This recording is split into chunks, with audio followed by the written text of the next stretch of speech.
Hey guys, my name is Ben. I'm a physical therapist here at Total Physical Therapy in Amarillo. And I wanted to give you guys an update over the past week looking at my progression in the walking progression, as well as looking at a couple of different exercises and things that I'm working on to help improve the condition of my hip to allow me to get back to running. As stated before, I wanted this video series to kind of be a follow along type series following my journey back, but also to help motivate new runners or runners coming out after injury to get back to running. The way my week went is I started off pretty conservatively. Hip and everything was feeling pretty good while I was walking, gradually progressing up to about 44 minutes and took walking about 2.6 miles. This is by no means very fast walking, but it's walking at a decent speed, and the hip seems to be doing pretty well with it. There are certain times where it will feel a little sore, and I have to pay attention to that and not progress up quite as much. But as I talked about last week, I'm going to modify and change the schedule a little bit based off of how my hip is feeling. And those numbers on that schedule are more generic. That's kind of a game plan of how things could progress. And I feel like my hip is doing pretty well. And so with that, I'm going to be progressing up maybe a little quicker than what that schedule called for. It's just a matter of putting some time out on my feet and making sure that everything is feeling okay while we're doing it. And so that's where I ended my week, was at 44 minutes. I plan to progress up higher than that this week, and we'll just see how the hip does moving forward. As far as workouts that I've been working on, I guess the main theme of the style of workouts that I've been working on is working on what we call neuromuscular control. And basically that's just a fancy term for figuring out how to get my muscles to be able to operate within certain ranges of motion, be able to control my hip and how it operates with my leg and my body. And so a lot of these exercises are done very slowly in a controlled manner. Sometimes they can be quicker, but right now we're just going nice and slow.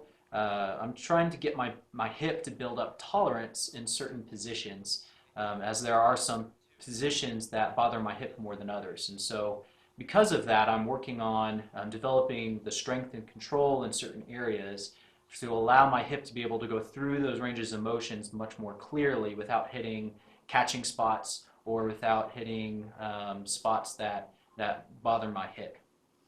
And so a lot of it is neuromuscular control, as well as some hip stability, working on the control of my leg while I'm in standing, as well as in other positions like quadruped and side lying and supine and those types of positions. And as far as sets and reps, right now I'm not really concerned too much about building true strength, and so I'm not, concerned about throwing on a bunch of weight, at least at the moment. This next week we'll probably see a little bit more resistance out of some of these exercises as my tolerance to positions get better. But and so for sets and reps, I'm really just going until I feel like either my form is breaking down or I notice that my hip is starting to get tired. And so I'm just listening to my hip, paying attention to what's going on as we go forward. That being said, my hip's been doing overall pretty well. As is the case with any injury, there are going to be peaks and valleys as we move across the recovery process. And I definitely experienced a valley this week. I think it was on Friday. I was walking around my house and not paying attention to what I was doing, just kind of walking and turning and doing certain things around the house, and noticed there was a certain specific movement that I definitely felt my hip. And from that movement, all the way probably good 24 hours, my hip was definitely more sore. And so it was almost like my recovery was going up, and then all of a sudden I hit this spot on Friday evening where my recovery seemed like it went back down again to a certain point. Not as bad as it had been, but definitely went down a little bit. And this is something I talk about with my patients quite a bit too, is that recovery is rarely a straight linear process. It's awesome when it happens that way, but sometimes you're going to hit little niggles and certain things that, so that kind of bothers me. It kind of brings the recovery process down a little bit. But sometimes whenever you're hitting those valleys, it's good to try to take perspective and kind of back up and see a whole picture. I'm a math guy, and I really enjoy looking at graphs and doing things with graphs. And so if I were to look at a graph of the projection, we can see kind of our progression going like this, and it kind of gradually moves from lower and moves up as we recover.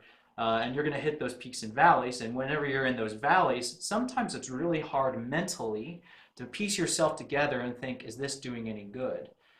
Because you were here, and then the next day down, you're back down to a certain level again. But sometimes even when you're in those moments, you need to kind of take a step back and look at the big picture. Well, I started off down here, now I'm here. I am showing a general progression of recovery, and I just need to make sure that I'm doing the right things to continue that process.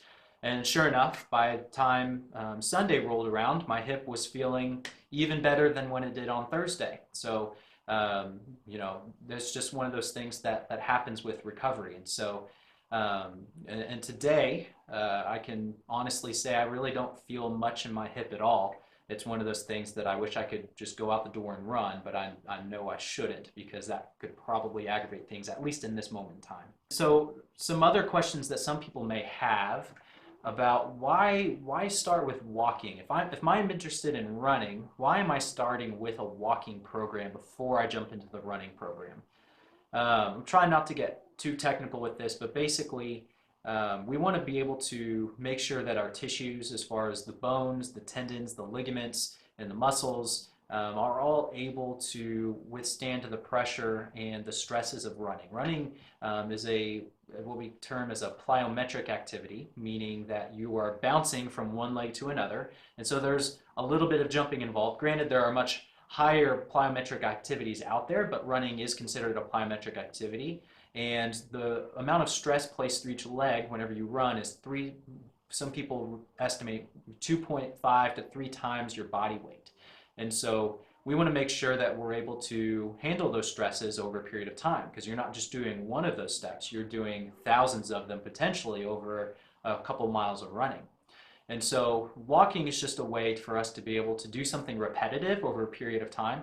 Granted, it doesn't have as much stress as running, but it allows us to be able to say, at least, you know, if I am able to walk for 60 minutes without any problems as I'm doing that, okay, now it seems much more feasible for me to actually maybe try to go start a run walk program, which is provided in that other schedule. Whereas if I'm having trouble even walking, if I'm limping like crazy after walking for only 5 minutes, probably not a great idea to start a run walking program if I can't even walk correctly.